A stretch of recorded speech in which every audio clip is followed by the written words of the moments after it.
I got my, to me, the prettiest handguns I own on the table right now is these three.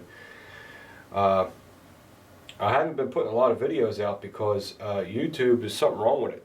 They have this Google Plus shit going on, and they spliced it together with YouTube, and I don't know if the software is messing up.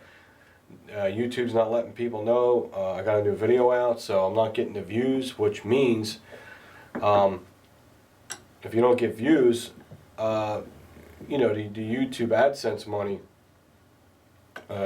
is extremely affected. It's like bottomed out. You know, I mean, it's terrible. It's terrible. So right now, the videos I'm putting out will be as a hobby, not as a like running my channel and, you know, getting compensated for it like I used to. So that means I have to be at work more to make up the money I'm losing from YouTube. So I'm not going to be able to put videos out every day like I used to. It sucks, man. It really sucks. I don't know what they're doing. Nobody has an answer. You're pretty much at their mercy. You know, you think they would send you an email saying, "Hey guys, we understand your views are down, and you know your AdSense is really bad. You know, we're trying to fix it." No, none of that. You know, they don't even fucking tell you. And you know, perfect time, right? Christmas time coming up. Wonderful. Ain't it great how things work out? So, thank God for Double Action. Thank God I work there, because that's just going to make up for all whatever YouTube's doing. I don't have to fucking worry about what YouTube's doing anymore. But the problem with that is I will be at work more than I'm home. So it's going to be hard to put a lot of videos up. The good thing about working at the gun shop is I can make videos there. I can use the computer there, and I can edit and upload from there. Because I've got a really good boss, probably the nicest guy I ever worked for. And he knows how important the channel is, because it's good for the gun shop too, because even though, you know, the AdSense money ain't coming in, it's still, we have a large audience, and it's good for to show you guys what new guns Double Action has. It's good for his business too. So it'll all work out, but I was under the impression like, hey, I finally got a decent job, and on top of that, it's a job I like, and I'm going to be making money from YouTube. Oh my God, is life really going to let me actually get ahead of the game? Fuck no. Now that you got a decent job, you're making a good wage, we're going to fucking destroy your YouTube money. That's the way it goes. That's always the way it is. Yup, poor me, that's right. You know, you're working on a channel for 5 years, you build up an audience, and you finally got it to where it's nice enough that you can actually get some kind of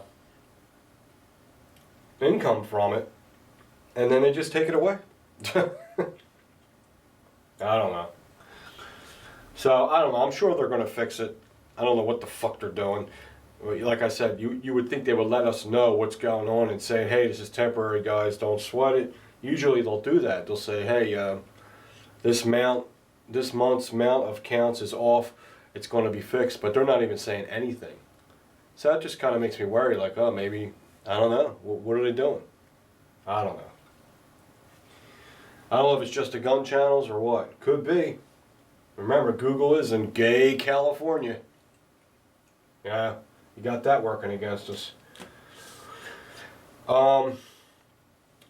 As you can see, I do have some tattoos here. I got one here, it has my daughter, my first wife, me, of course, and then my son, Pete Jr. on there. Of course, that thing's like 20 years old, probably older. And I'm a fan of tattoos because I am into art.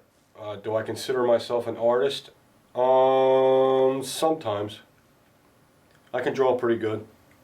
I should have brought my drawings out. But you know, I used to do a lot of DC comics and stuff like that.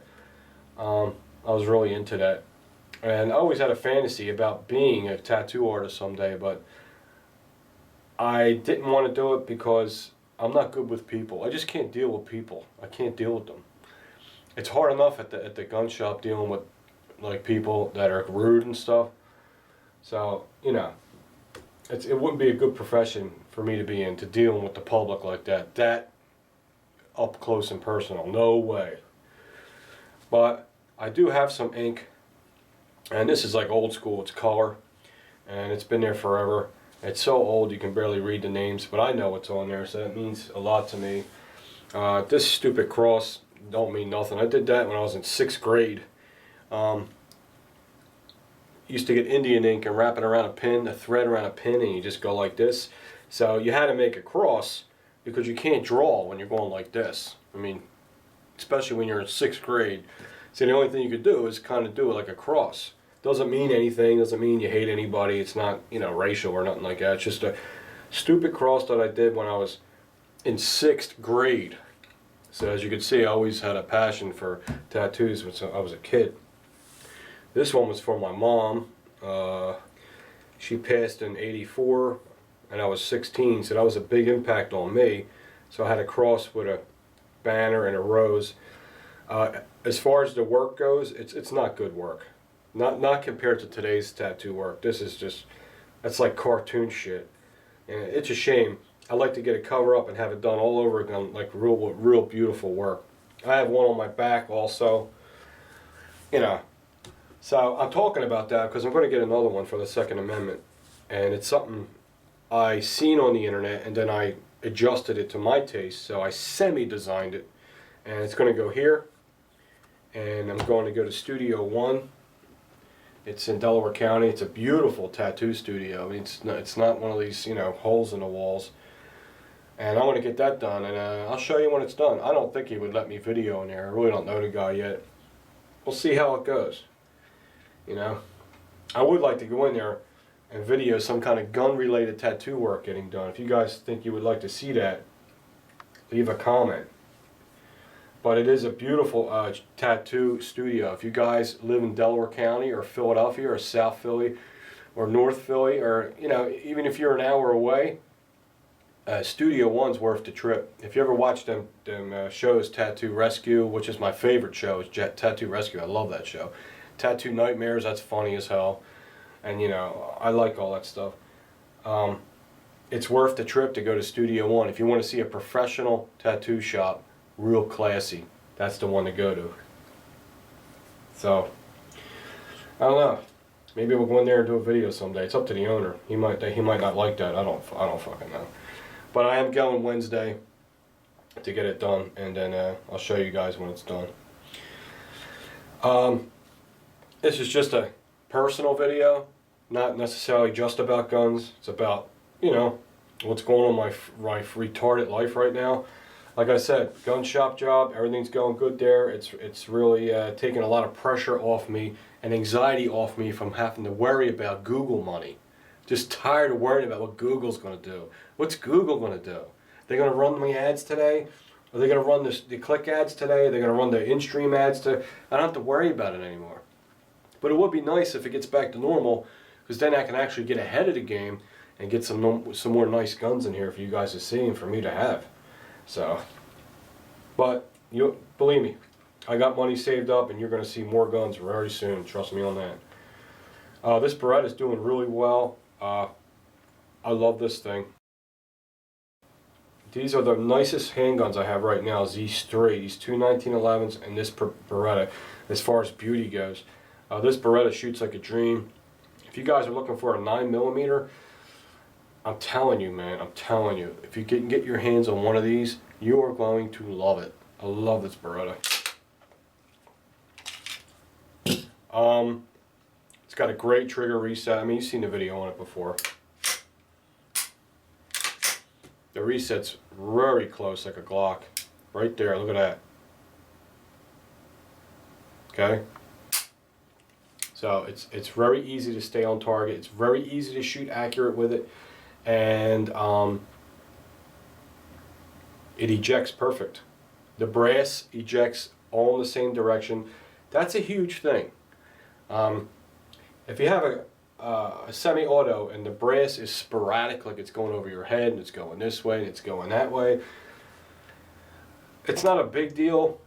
But when you see a gun running it in uniform and going in the same direction. It just tells you the man that worked on that gun really loves his job, and he's really a craftsman, and he cares about what he's doing. It's like a car, like a timing, like the timing on an engine. You know, some engines run rough and they'll run forever, but then some engines run like a Swiss watch. And that's how this runs so far, like a Swiss watch. Very high quality firearm. I love it. Okay, and so far it's doing well. Yes, I'm still happy with it. I know guns come and go here like mad. Of course, the Remington R1 Enhanced stainless. This is Sunday, yeah. So I'll be going to work today, and I'm going to put another 50 rounds through this. We're going to just keep on shooting this thing. I'm going to make sure it's okay. Right now, I have 130 rounds to it since the repair, and it's 0 failures. Like I said, we're going to start over with it. 0 failures. This is loaded. I had it next to the bed last night. I feel confident with it. I haven't shot any hollow points to it yet. I really don't like to use bolt ammo for home defense, for self-protection, but they say the 45 ACP, they say, is okay to use bolt ammo because of the mass and the speed. It won't over penetrate. But I still rather use hollow points. So what I use until I know this is good with hollow points, I didn't put no hollow points to this yet, is Powerball ammo, which is really hard to get right now. I don't even see it anymore.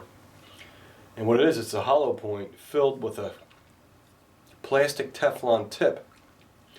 So it's a hollow point, but it feeds like a full metal jacket. And they're very hot. Powerballs are hotly, they're like plus P's, you know. So I have them in here, and they chamber very, very nice. You know, I don't like to do live ammunition on video, but I just wanted to show you how nice they chamber. I mean, you can't even feel it going into the chamber. You'll know when it has a hard time chambering, when it goes into the chamber, put that thumb safety on, you'll feel that. You'll just feel the vibration through the frame. You can feel it going into the chamber. You don't even feel anything, so it puts it in there nice and slick. Just gives you an idea that it probably will run it all right. So, get that out of there. So, that's what I've been putting next to my bedside lately, is that beautiful 1911 right there. Love it. You know, I like a gun if I send it back to the factory to get it fixed and keep it. That's like unheard of. Unheard of. I don't do that. So I just love the looks of it. And I loved my past, what do you call it? Enhanced. Ran like a top. This one now runs like that one. Yes, it does. The Smith & Wesson E-Series 1911 is running pretty good. It did have a hang-up one. It's a very, very tight made gun. So you really got to give it a chance. It's brand new. We only got, Christ, how many rounds? We got barely, it's maybe 100 rounds to it right now. 150 rounds, okay? So far, it's, you know, it's got like a, you know, to me, when a gun runs perfect, it's an A+. Right now, it's an A. So it's doing really well. It's a really pretty gun. You definitely feel the difference when you go from a steel frame to a alloy frame. This is scandium. It's supposed to be a little harder than alloy, but we'll know. I'm going to keep an eye on that feed ramp on the frame. That's a good place to check, is on the feed ramp. If you start seeing like little divots in the feed ramp, then you know that steel's not that hard. Hopefully we'll never see that. Beautiful gun, but you really feel the recoil compared to this. But this has a tighter feeling. This feels like when you shoot this one, it feels like the Ed Brown. You don't feel the slide going back and forth. You don't feel the gun working. You just feel the pop of the explosion of the round. You just feel a pop. Real solid feeling. It's a great feeling. I love when guns feel like that. This one feels pretty good. You know, these are made a little looser, obviously, than these Smiths. These are really expensive. Do I think this is worth $1,300? No, I don't. I don't understand that. I don't understand what. I mean, I know there's a lot of machine work on it. You got the snake skin. It's beautiful. I know it takes long and it takes time for them to, you know, set the machine up and carve all that out. You know, and it's even got a groove top slide to stop glare, which is to me ridiculous, whatever. And it has serrated, on the back of the slide is serrated, very fine there. I don't know, I don't see how that helps, how that could help you, to my knowledge, which ain't much, but I just don't, you know, real nice fit from frame, from the slide to the frame. It's like tongue and groove, you can't even, perfectly flush. Fantastic trigger, fantastic trigger. I mean, there's like no creep, beautiful. The best trigger in the safe is right here, which makes it easier to shoot accurate with. But has a lot of muzzle flip, it's a light gun. So these straight are, I'm loving these. Got my KSG here, just want to show you, just put a little upgrade on it. The KSG, I haven't been shooting it lately. I might shoot this today too, I don't know. I don't like to shoot a lot of guns, I like to shoot one at a time so I can concentrate on what it's doing. Got these beautiful Magpul sights. What I did here was I ordered a riser bar from TrueGlow, cheap, 30 bucks, Amazon. And what I did was, it's aluminum. I put it on top of the Picatinny rail that's on this slide, because the slide of the KSG is polymer. So due to having to rack it with a lot of authority for these types of bull pups to work, it puts a lot of stress on these nylon or polymer Picatinny rails. So before they wear out, before it might be able, it might crack it, I don't know. But before that happens, what I did was I got an aluminum riser Picatinny rail and put it over the slide Picatinny rail. So now it just takes a lot of stress off it.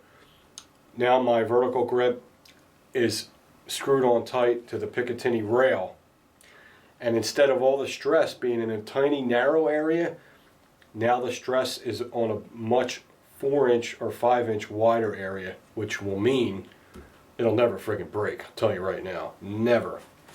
I will say that and say it, ain't going to do it. Okay. So, thing is smooth as butter. I can't wait to shoot it again. Here's the other side. I don't know why they put these big ass friggin' nuts on here. It's ridiculous. But that's how it is. You know, it's not a real good one, but it's just good enough to serve its purpose. And it's just common sense to put that on. It's just a $20-some upgrade or $30 upgrade, and it makes the gun that much better quality. And yeah, I really can't give you any updates on this, except so far I have 130 rounds to it, and it runs perfect. Thank you for that. But it's a heavy price for that gun. Alright guys, take it easy. I hope this entertained you. I know it's a lot of mumbo jumbo, talking a lot. I just haven't done it in a while, so I just want to spend some time with you guys. And hope you like the guns. As soon as I get something new and interesting, I'll let you know. I definitely have money saved for something else, but I'm just trying to wait till I see something that really knocks me out.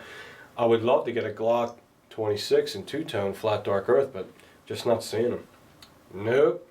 But there's other shit I'm looking at. Alright guys, take it easy. See you later.